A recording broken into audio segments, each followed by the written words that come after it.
जय हिंद दोस्तों। आज हम डिस्कस करेंगे एमसीक्यूज, जो कि कल हमने पहला चैप्टर कंप्लीट किया था आपका लैंग्वेज स्किल्स का, मतलब शिक्षण शास्त्र का। तो उसके बारे उसके जो इंपॉर्टेंट एमसीक्यूज हैं उनको आज हम डिस्कस करेंगे। तो मेरे चैनल पर जो लोग नए हैं प्लीज़ मेरे चैनल को एक बार लाइक, शेयर और सब्सक्राइब करिए। मेरे चैनल का नाम है learn with fun Ravi Gupta. आप यूट्यूब पे जाके मुझे सर्च करिएगा, वहाँ पे सब्सक्राइब करिएगा। अब आज आपको कंटिन्यूस आपको डेली वीडियोस मिलते रहेंगे आपके टीचिंग एग्जाम से इंपॉर्टेंट जो क्वेश्चन पूछे जाते हैं वहाँ से, ठीक है। तो हमारी जो सीरीज चल रही है ये इंग्लिश पेडोलॉजी की चल रही है। तो हम एक दिन क्या करेंगे, एक दिन आपको लेसन कराएंगे, दूसरे दिन आपको एमसीक्यूज के फॉर्म में क्वेश्चन से कराएंगे। तो आपको ज़्यादा बेटर, आपकी ज़्यादा अच्छी अंडरस्टैंडिंग बनेगी उस लेसन से संबंधित, ठीक है। तो एक बार लाइक, शेयर और सब्सक्राइब करना ना भूलिए अपने दोस्तों को, ठीक है। तो चालू करते हैं आज का अपना पहला एमसीक्यू। तो हमारा जो पहला क्वेश्चन है, कन्वेंशन ऑफ राइटिंग इंक्लूड्स, मतलब कि जो परंपराएं हैं लिखने की, जैसे कि हम लोग लिखावट करते हैं तो उसके अंदर क्या परंपराएं चलती रहती हैं, क्या कन्वेंशंस हैं राइटिंग के अंदर, उसके बारे में इस क्वेश्चन ने हमसे पूछा है। तो हमको 4 ऑप्शंस मिले हैं, देखते हैं 4 ऑप्शन में से कौन सा ऑप्शन सबसे बेटर सटीक बैठता है इसके लिए। तो पहला ऑप्शन है story ideas, proper punctuations, imaginations, good vocabs. तो हमारा क्वेश्चन क्या कह रहा है, हमारा क्वेश्चन कह रहा है कन्वेंशन ऑफ राइटिंग इंक्लूड्स, क्या परंपराएं हैं जो चलती आती हैं लिखने में, ठीक है। तो आप लोगों को स्टोरी आइडियाज मुझे नहीं लगता, प्रॉपर पंक्चुएशंस अभी कंफर्म नहीं कह सकता मैं, इमेजिनेशन क्या हम जब कुछ इमेजिन करते हैं अभी देखते हैं, गुड वोकैब्स क्या हमारी वोकैब जो शब्द भंडार है वो अच्छा होता है क्या लिखने से। तो हमारी जो परंपराएं होती हैं लिखने से वो क्या बचपन से चली आ रही है कि हमको जब हम कोई पैराग्राफ या स्टोरी या कुछ लिखते हैं तो हम कहाँ पे मतलब कि कॉमा लगाते हैं, कहाँ सेमी कॉलम लगाते हैं। तो हमारा जो इसका राइट आंसर होगा वो होगा प्रॉपर पंक्चुएशन। इसका राइट आंसर होगा प्रॉपर पंक्चुएशंस। यही तो हमारी परंपरा हमको बचपन से सिखाया गया है कि अगर आप लिख रहे हैं तो कहाँ पे आपको कॉमा लगाना है, कहाँ पे आपको सेमी कॉलम लगाना है, कहाँ पे फुल स्टॉप लगाना है। तो क्या है, convention of writing includes proper punctuations. और इट, तो ये आपका राइट आंसर है, बी आपका राइट आंसर है। तो हमारा क्वेश्चन नंबर दूसरा है, scanning is a reading activity which helps the learner to dash from the text. ये हमारा जो क्वेश्चन हमसे जो सवाल कर रहा है, कह रहा है कि स्कैनिंग जो एक्टिविटी है पढ़ने की, वो क्या हेल्प करती है लर्नर के लिए। जो बंदा, जैसे कि मान लो कि मैं कोई चीज़ एक स्टोरी पढ़ रहा हूँ, ठीक है। तो जब स्टोरी में पढ़ूंगा तो उस स्टोरी से हमको क्या हेल्प मिलेगी, क्या चीज़ हम स्टोरी से निकाल पाएंगे, वो बात इस क्वेश्चन में बोली गई है कि जब हम कोई लर्नर है या कोई बच्चा है जो सीख रहा है, वो कोई स्टोरी या पोएम पढ़ रहा है तो उससे क्या ड्रॉ आउट कर रहा है, मतलब क्या वो निकाल रहा है। तो इसका ऑप्शन देखिए, ड्रॉ आउट इंफॉर्मेशन, क्या बच्चा क्या कोई इंफॉर्मेशन निकाल रहा है स्टोरी से पढ़ने से। अगला, develop competency in the linguistic item, क्या मतलब लिंग्विस्टिक आइटम में कोई ऐसे मतलब लिंग्विस्टिक आइटम में कुछ कॉम्पिटेंसी की बातें कर रहा है। अगला, know the meaning of the word, क्या जो शब्द हैं उनकी मीनिंग समझ पा रहा है। तीसरा, इनरिच द वोकैब, क्या उसका शब्द भंडार बढ़ रहा है। तो भैया ये जो क्वेश्चन पूछा गया है, in scanning is a reading activity which helps the learner to from the text, क्या मदद करता है जब हम कोई स्टोरी पढ़ते हैं तो हम उसमें से क्या ड्रॉ आउट करते हैं, क्या उससे निकालते हैं, कोई इन्फॉर्मेशन ही तो निकालते हैं। जब हम कोई न्यूज़ पढ़ते हैं तो हम उसमें से कोई इन्फॉर्मेशन ड्रॉ आउट करते हैं। तो इसका राइट आंसर होगा ड्रॉ आउट द इन्फॉर्मेशन। ये आपका सही आंसर है, ड्रॉ आउट इन्फॉर्मेशन। अभी मैं आपको एक चीज़ और समझा देता हूँ, स्कैनिंग और स्कीमिंग, जैसे कि मैंने अपने प्रीवियस वाले में समझाया है। तो एक बार मैं यहीं पे ये समझा देता हूँ तो आपको जल्दी समझ में आ जाएगा। स्कैनिंग मैंने आपको बताया था और स्कीमिंग एक वर्ड बताया था आपको। स्कैनिंग और स्कीमिंग किसकी सब स्किल है, ये बात मैंने आपको बताया था, रीडिंग की सब स्किल होती है, ठीक है। स्कैनिंग में हम क्या करते हैं, किसी भी चीज़ को जब पढ़ते हैं तो उसकी डिटेल इन्फॉर्मेशन को निकालते हैं स्कैनिंग के अंदर। लेकिन स्कीमिंग के अंदर क्या करते हैं, स्कीमिंग के अंदर सिर्फ एक सेंट्रल आइडिया निकालते हैं, ग्लिच निकालते हैं। वही चीज़ हम स्कैनिंग करते वो चीज़ हम स्कैनिंग के अंदर, स्कीमिंग के अंदर करते हैं, सॉरी। तो स्कैनिंग जब हम करते हैं तो पूरी डिटेल इन्फॉर्मेशन निकाल लेते हैं किसी चीज़ की, और जब स्कीमिंग करते हैं तो सिर्फ ऊपर से पढ़ के हमको एक सारांश निकल आता है, एक मतलब एक सिंपल थीम निकल आती है, समझ लो। कहने का मतलब ये है, जैसे कि आपने देखा होगा जब आप लोग के पेपर में क्वेश्चन आता था कि इस स्टोरी का थीम दीजिएगा, तो क्या है, अब पूरी स्टोरी नहीं पढ़े, सरस्वती निगाहों से पढ़ लिया और समझ आ गई कहानी किस पे बेस है, तो उसकी हमने एक टाइटल दे दिया, तो वो स्कीमिंग के लिए किया जाता है। लेकिन जब हमको डिटेल इन्फॉर्मेशन देनी होती है तब हमको स्कैनिंग करनी पड़ती है। आई होप ये बात आपको क्लियर होगी। अब पढ़ते हैं अगले क्वेश्चन पे। सो हियर आई यहाँ पे हम जो आपका तीसरा क्वेश्चन है वो कह रहा है स्क्रबलिंग इज अ स्टेज ऑफ। स्क्रबलिंग किसकी स्टेज है? तो हमने कल आपको बताया था स्क्रबलिंग किसकी स्टेज होती है, रीडिंग की है, राइटिंग की है, लिसनिंग की है, स्पीकिंग की है। तो जो आपकी स्क्रबलिंग स्टेज क्या होती है, स्क्रबलिंग स्टेज आपकी क्या होती है, राइटिंग की होती है, राइटिंग की स्टेज होती है आपकी। स्क्रबलिंग स्टेज आपकी राइटिंग की होती है। अब स्क्रबलिंग होता क्या है, जो बच्चे देखेंगे, छोटे बच्चे होते हैं जो अभी कॉपी किताब को गोदने लगते हैं, जैसे ये सब है, जब कॉपी किताब गोदते हैं तो उसको बोलते हैं स्क्रबलिंग। तो स्क्रबलिंग हमेशा किसकी स्टेज होती है, राइटिंग की स्टेज होती है। तो आप याद रखना, scribbling is a stage of writing. Okay, so question number 4, scanning and skimming is a strategy of. Scanning और स्कीमिंग किसकी स्ट्रेटजी है? 4 मैंने आपको LSRW बताए थे, इनमें से किसी एक की है। कौन सी है? क्या स्कैनिंग और स्कीमिंग हम लिसनिंग में करते हैं? क्या हम स्कैनिंग स्कीमिंग रीडिंग में करते हैं? क्या हम स्कैनिंग स्कीमिंग राइटिंग में करते हैं? क्या हम स्कैनिंग स्कीमिंग स्पीकिंग में करते हैं? तो हम स्कैनिंग और स्कीमिंग किस में करते हैं? हमेशा रीडिंग करते हैं, रीडिंग में करते हैं। जब हम पढ़ रहे होते हैं तब किसी भी इंफॉर्मेशन को हम ड्रॉ आउट करते हैं तो हम स्कैनिंग करते हैं, ठीक है। लेकिन जब हम किसी भी आर्टिकल को पढ़ रहे होते हैं तो उसका सेंटर आइडिया निकाल रहे होते हैं या थीम निकाल रहे होते हैं, तो हम क्या करते हैं, तब हम स्कीमिंग करते हैं। आप ये बात याद रखना, आपका बी वाला ऑप्शन बिल्कुल सही है। और स्कैनिंग और स्कीमिंग किसका पार्ट है? रीडिंग का है, ठीक है। तो मोस्ट ये आप क्वेश्चन आपसे पूछा जाता है आपके टेट एग्जाम्स में, ठीक है, तो आप जरूर याद रखना। और रीडिंग की ये स्किल्स है। आपका क्वेश्चन नंबर 5 बोला है intensive reading is aimed at helping the learners read a text for. जो इंटेंसिव रीडिंग होती है, जो लर्नर बंदा है जो सीख रहा है, उसके लिए कैसे हेल्पफुल होती है, ये क्वेश्चन आपसे पूछा जा रहा है, ठीक है। तो मैंने आपको बताया था इंटेंसिव और एक्सटेंसिव रीडिंग के बारे में। इंटेंसिव क्या होता है, जब आप गहन अध्ययन करते हैं किसी भी आर्टिकल या किसी के बारे में, तो वो इंटेंसिव रीडिंग होती है। एक्सटेंसिव रीडिंग होती है जो हम अपनी मौज मस्ती के लिए पढ़ते हैं, वो होती है एक्सटेंसिव रीडिंग। तो आप अब इसका आंसर दीजिए। तो क्वेश्चन है intensive reading is aimed at helping the learners read a text for. किस लिए उसकी मदद करता है इंटेंसिव रीडिंग? एक लर्नर के लिए, एक पढ़ने वाले बच्चे के लिए। तो इसका 4 ऑप्शन दिए हैं। पहला है इम्प्रूविंग स्टडी स्किल, क्या भैया उसकी स्टडी स्किल बढ़िया हो जाएगी बच्चे की। अगला है एक्यूरेसी, क्या उसकी एक्यूरेसी जबरदस्त हो जाएगी बच्चे की। तीसरा इंफॉर्मेशन, क्या वो किसी इंफॉर्मेशन के पढ़ रहा है। चौथा प्लेजर और इसी मजे के लिए। तो यहाँ पे जो आपका करेक्ट आंसर होगा वो होगा इंफॉर्मेशन। भाई हम किसी भी आर्टिकल को जब पढ़ते हैं तो हम वो इंफॉर्मेशन के लिए पढ़ते हैं ना, तो उसका राइट आंसर होगा इंफॉर्मेशन के लिए। The C is a correct answer. तो intensive reading is aimed at helping the learners read a text for information. और अगर यहाँ पे इंटेंसिव की जगह एक्सटेंसिव लिखा होता, ठीक है, तो यहाँ पे अभी इंटेंसिव और ये ओनली अगर हट गया होता तो इंफॉर्मेशन, तो यहाँ पे ऑप्शन प्लेजर हो जाता आपका। क्योंकि हम क्या करते हैं, एक्सटेंसिव रीडिंग जो करते हैं वो मजे के लिए करते हैं, लेकिन इंटेंसिव रीडिंग हम किसी इंफॉर्मेशन को ड्रॉ आउट करने के लिए करते हैं। आई होप ये बात आपको समझ आ गई। अब बढ़ते हैं अपने अगले क्वेश्चन पे।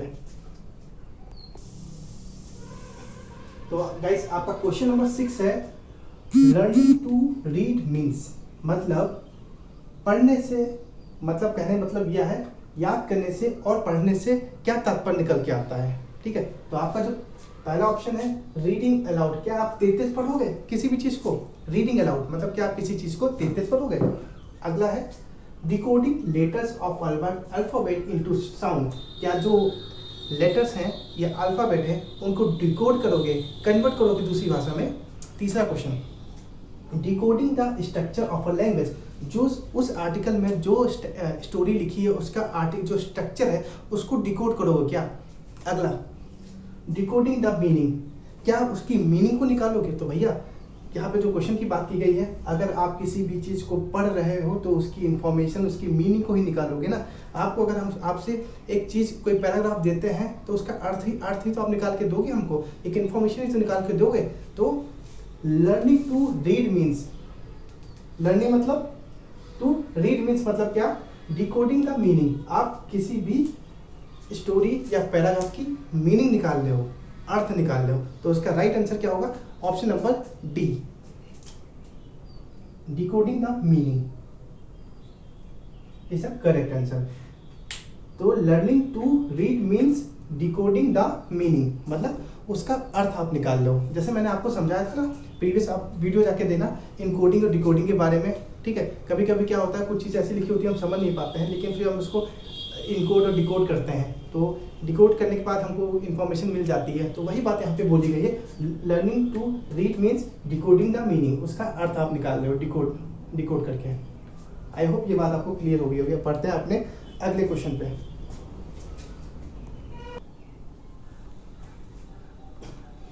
तो आपका क्वेश्चन नंबर वेट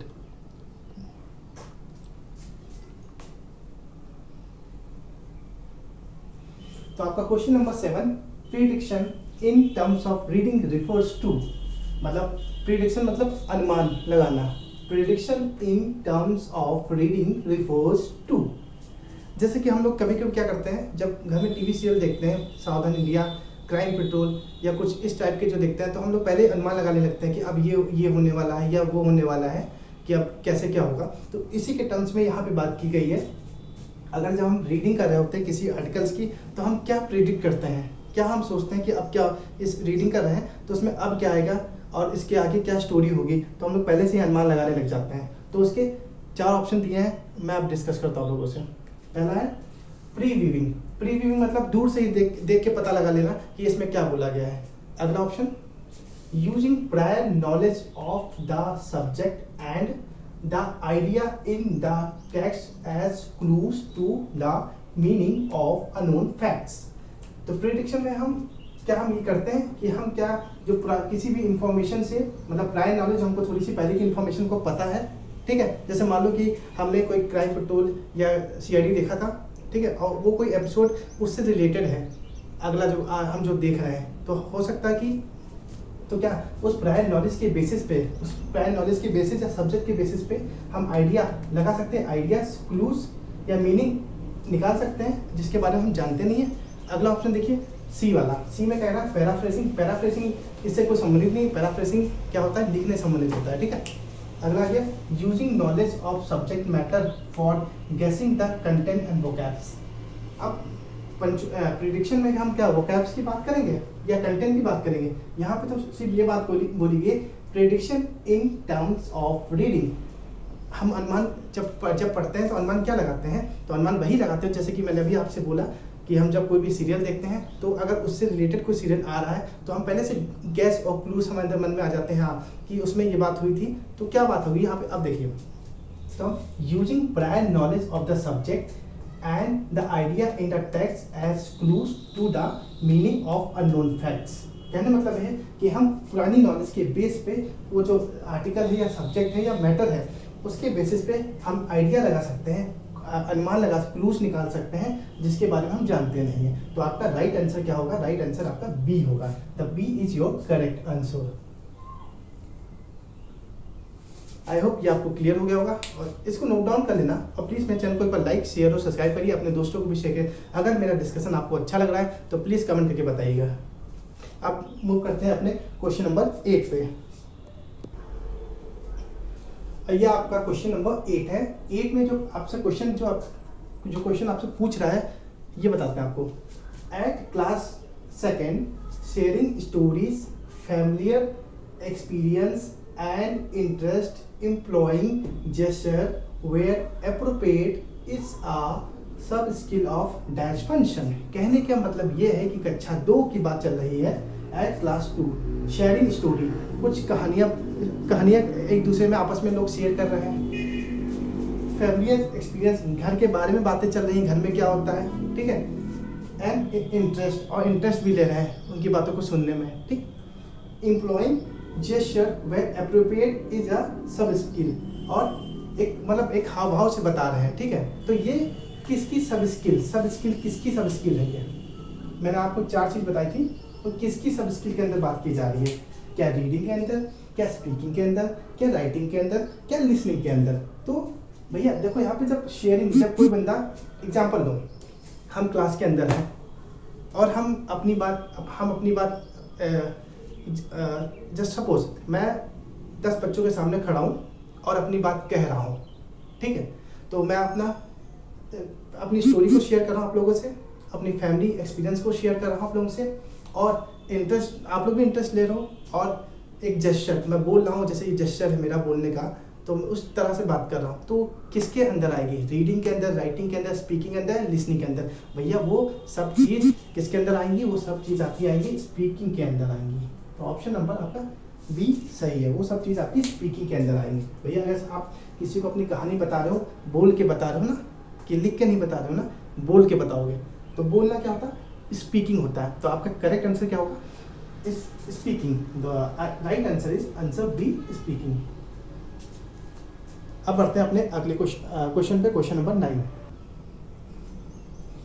आपका क्वेश्चन नंबर 9 आपसे पूछ रहा है लिसनिंग कम्प्रीहेंशन इज अ, जो लिसनिंग कम्प्रीहेंशन होता है, जिसको हम सुनते हैं, वो क्या है? हालांकि ये वाला जो क्वेश्चन है मैंने अपने प्रीवियस वीडियो में, मतलब जो कल डिस्कशन किया था, उसमें इसका आंसर आपको मिल जाएगा। मैं बताता हूँ आपको। क्या वो हियरिंग स्किल है, क्या वो रिसेप्टिव स्किल है, क्या वो क्रिएटिव स्किल है, क्या यह प्रोडक्टिव स्किल है? तो हियरिंग कम्प्रीहेंशन क्या होता है? जैसे कि मान लो मैं अभी आप लोगों के सामने कुछ बोल रहा हूँ और आप लोग इस चीज़ को सुनोगे, तो आप लोग क्या कर रहे हो? आप लोग कुछ इन्फॉर्मेशन को रिसीव कर रहे हो, ठीक है। जो टेक्निकल वर्ड यहाँ पे जो यूज़ होगा वो रिसेप्टिव स्किल होगा, क्योंकि लर्निंग स्किल, लिसनिंग हम जब सुन रहे हैं तो किसी इन्फॉर्मेशन को ले रहे हैं, किसी चीज़ को रिसीव कर रहे हैं। हियरिंग नहीं, हियरिंग तो एक ऐसे कॉमन वर्ड हो गया, लेकिन इस टेक्निकल टर्म्स में आपको रिसेप्टिव की बात आएगी। तो लिसनिंग स्किल के अंदर आपका राइट आंसर जो जाएगा वो होगा रिसेप्टिव स्किल। रिसेप्टिव स्किल, कभी कभी रिसेप्टिव स्किल ना लिख के यहाँ पे क्या लिख देते हैं? यहाँ पे लिख जाता है आपका पैसिव स्किल। तो आप लोग कभी भी ऑप्शन से मत घबराना, कभी भी उसको पैसिव स्किल भी दे देते ना। अगर आपका रिसेप्टिव लिखा या पैसिव लिखा हो, तो लिसनिंग कम्प्रीहेंशन में आप पैसिव भी टिक मार सकते हैं, रिसेप्टिव भी मार सकते हैं, ठीक है। लेकिन अगर रिसेप्टिव यहाँ पे दिया है, पैसिव यहाँ नहीं दिया होगा, यहीं पे ही दिया होगा, या हो सकता है रिसेप्टिव ना दिया हो, सिर्फ पैसिव दिया हो। सॉरी, पैसिव 2 बार लिख दिया मैंने, पैसिव स्किल। पैसिव स्किल क्यों बोलते हैं? क्योंकि यहाँ पे क्या, सिर्फ हम सुन रहे हैं, हम कुछ कर नहीं रहे हैं, सिर्फ इन्फॉर्मेशन को ले रहे हैं, रिसीव कर रहे हैं, तभी इसको बोलते हैं रिसेप्टिव स्किल या पैसिव स्किल, ठीक है। तो लिसनिंग कम्प्रीहेंशन के अंदर हमारी रिसेप्टिव स्किल आती है, ठीक है। लेकिन प्रोडक्टिव स्किल की भी मैंने बात की है अपनी, अब मैं यहाँ पे आपको साथ प्रोडक्टिव स्किल भी समझा देता हूँ, बट इसका राइट आंसर बी होगा, रिसेप्टिव स्किल। और रिसेप्टिव स्किल हमारी कहाँ पे मेन फोकस करती है? जहाँ पे रिसेप्टिव स्किल कहाँ पर फोकस करती है? जहाँ पे हम लिसनिंग कर रहे होते हैं,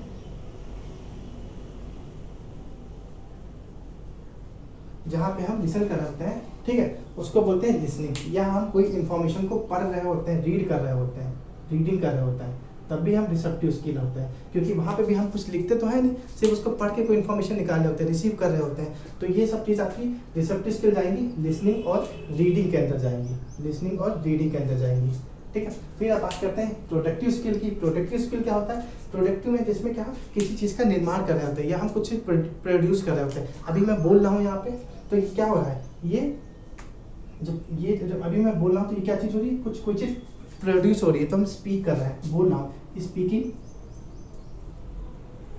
और राइटिंग में भी तो मैं किसी चीज़ को लिखूंगा ना, किसी चीज़ का अर्थ निर्माण करूंगा लिखते समय, वही चीज़ हो गया प्रोडक्टिव, ठीक है। लेकिन प्रोडक्टिव का एक दूसरा नाम है, प्रोडक्टिव का दूसरा नाम क्या है?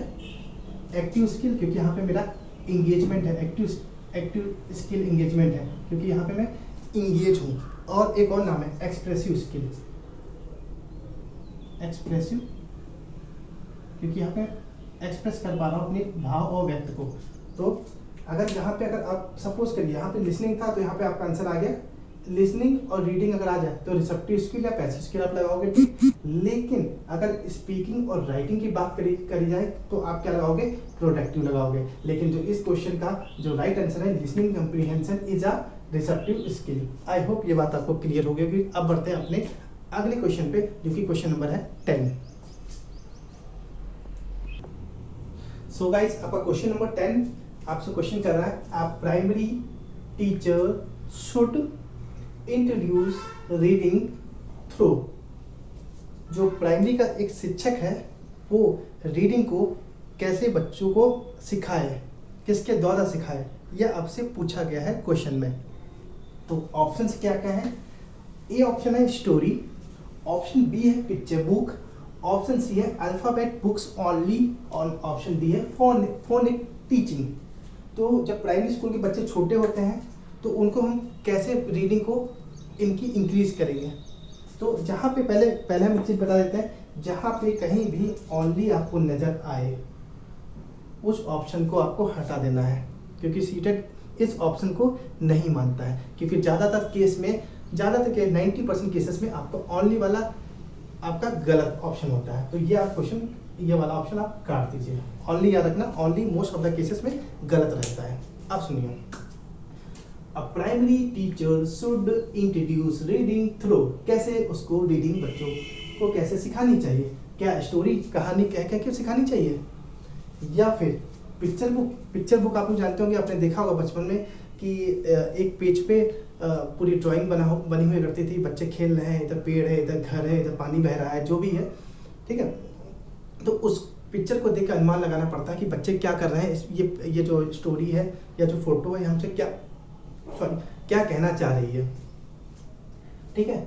तो ये पिक्चर बुक की बात हुई। तीसरा है फोनिक टीचिंग। फोनिक टीचिंग क्या होता है? साउंड, जो साउंड प्रोड्यूस होता है उसके थ्रू बच्चों को पढ़ाना। तो यहाँ सबसे अच्छी बात क्या होगी? स्टोरी नहीं होगी, क्योंकि स्टोरी हम सुना देंगे, अलग बात होगी। पिक्चर बुक सबसे अच्छी होगी, जिससे बच्चों का दिमाग का विकास भी अच्छा बढ़ेगा, क्योंकि वो किसी चीज़ को देखेंगे तो समझेंगे। कोई पिक्चर बनी है, उसको जब वो देखेंगे तो उनके दिमाग में आइडिया दौड़ेगा। बच्चे मतलब एक सपोज करिए एक पिक्चर आपके सामने बनी हो, और अभी मेरे पास कुछ ऑप्शन नहीं है आपको दिखाने के लिए। कोई पिक्चर बनी हो और उसमें बच्चे खेल रहे हों, इधर आधे बच्चे क्रिकेट खेल रहे हों या कुछ बच्चे दौड़ रहे हों, तो बच्चा जब उस पर अपना क्रिएटिविटी, अपना दिमाग लगाएगा तो उसके लिए सबसे बेटर बात आएगी। तो यहाँ पे हमको इंट्रोड्यूस करना चाहिए पिक्चर बुक्स को। तो सबसे बेस्ट ऑप्शन है picture book. Primary teacher should introduce reading through picture books. Picture book is a best option in the primary classes. अब बढ़ते हैं अपने अगले क्वेश्चन पे। अगला क्वेश्चन आपका question number 11। So question number 11 है, in order to know the correct pronunciation of English words the learner should. कहने का मतलब यह है कि हम कैसे अपने जो प्रोनाउंसिएशन करते हैं इंग्लिश में शब्दों का, वो जो तो कैसे करना चाहिए, मतलब हमको कैसे पता होना चाहिए। तो ऑप्शन है know how to write the words, कैसे हमको शब्दों को लिखना चाहिए। Option B, know the spelling, meaning and how they are pronounce, क्या हमको उनकी स्पेलिंग पता होनी चाहिए, क्या हमको उनकी मीनिंग पता होनी चाहिए, क्या हमको उनका शुद्ध उच्चारण पता होना चाहिए। फिर है नो द मीनिंग ओनली, सिर्फ हमको मीनिंग पता होना चाहिए। फिर अगला नो द स्पेलिंग, हमको स्पेलिंग पता होनी चाहिए क्या। तो यहाँ पे जो क्वेश्चन पूछा है, in order to know the correct pronunciation of English words the learner should. जो एक बंदा है, जैसे कोई एक बंदा है, उसको क्या पता होना चाहिए इंग्लिश वर्ड्स के संबंध से, तो हम उसको पता होना चाहिए। एक तो स्पेलिंग पता होनी चाहिए, ठीक है। दूसरा उसको मीनिंग भी पता होनी चाहिए, अर्थ भी पता होना चाहिए, और कैसे उस चीज़ को उच्चारण किया जाएगा, कैसे उस चीज़ को प्रोनाउंसिएट किया जाएगा, प्रोनाउंसिएशन किया जाएगा। तो जब कोई एक बंदा है जो इंग्लिश वर्ड्स को प्रोनाउंसिएशन के बारे में बात कर रहा है, तो उसको किस चीज़ का ज्ञान होना चाहिए? एक तो उसको स्पेलिंग ज्ञान होना चाहिए, मीनिंग का ज्ञान होना चाहिए, और प्रोनाउंस और कैसे उसको बोलना है उस चीज़ का उसको ज्ञान होना चाहिए। तो इसका राइट आंसर होगा, कहाँ गया भाई, इसका राइट आंसर होगा option number B. B is a correct answer. तो in order to know the correct pronunciation of English word, the learner should know the spelling, meaning and the how they are pronounced. I hope ये बात आपको clear हो गई होगी. So question number 12, which of the following skills are known as primary skill? मैंने आपको 4 skill बताई थी, उसमें से कौन सी प्राइमरी स्किल है वो आपको यहाँ पे बताना है. तो ऑप्शन बोला listening and writing, speaking and writing, listening and speaking या राइटिंग एंड रीडिंग. तो यहाँ पे आपका जो करेक्ट आंसर होगा, आपकी प्राइमरी क्या होती है, जब भी कोई बच्चा छोटा होता है तो उसकी स्टार्टिंग कैसे होती है, सबसे पहले सुनता है, बाद में बोलना जानता है. तो इसका करेक्ट आंसर क्या होगा, listening and speaking. The correct answer is listening and speaking. Which of the following skill are known as primary skill? Listening and speaking is are known as primary skill. अब बढ़ते हैं अपने question number 13 पे.